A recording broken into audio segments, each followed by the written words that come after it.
That's a great question.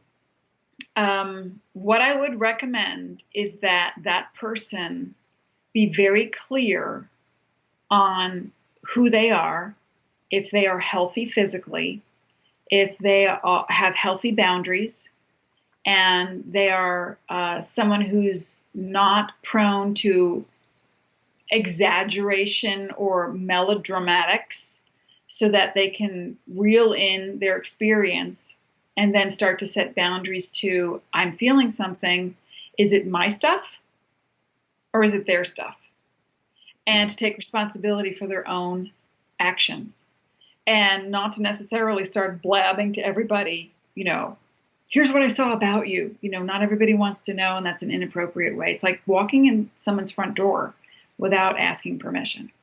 So if someone is training and they're obviously very empathic and intuitive and they want to go further, that it's important that they learn to meditate and get present and in as many moments as possible, and to have a healthy perception of their role in their life on this earth in this galaxy in the bigger picture of pure conscious love.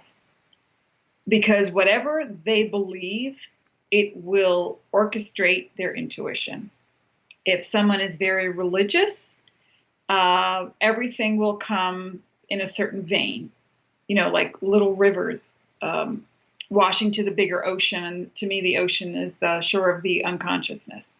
Mm-hmm. And or the consciousness. And people will say, oh, well, it comes from God. And I say, well, to you is God. Just define God. And people will say, well, he's this or he's that. And I'll say, well, I personally don't define God that way. So to me, it is pure conscious love. There's no gender attached. So because I can be more expansive and open with my definitions, then the information that comes through me is clearer and bigger and less limited to language. That's why I say using words is very important Mm-hmm. to someone who sometimes someone will say to me, oh, I don't know, I had a psychic reading once. You're not going to tell me anything bad, are you? And I'll say, I'm only going to tell you what you're creating. And if you think it's bad, that's your doing. It's not mine. And I don't talk bad or good. I talk appropriate. I talk about your possibilities, and always, always show a road of hope. Because I have been to readers where I literally would castigate them after the reading and say, you're going to cause a lot of harm giving readings like this. Anyone who leaves you with a negative feeling. So like, oh, you better, the charlatans of the world, or you better do this or that's going to happen. I would say that a person who is empathic, and we all are, but if they're really attuned to it and they're training to become much more and perhaps even make it a profession, then understanding that a job is what you do for money and a profession is what your spirit has come to do for the world. So this is my profession. And as an empath talking to another empath, I would say, know your limits and then create healthy boundaries between you and the rest of the world, and then be responsible for who you are and don't take it all on, and always have support around you.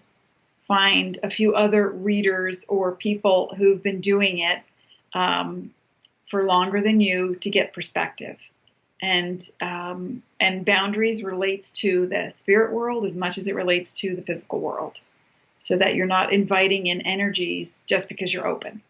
Mm-hmm.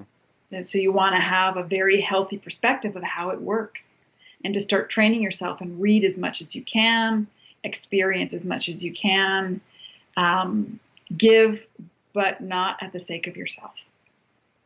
Because that is the downfall of an empath. Great, man.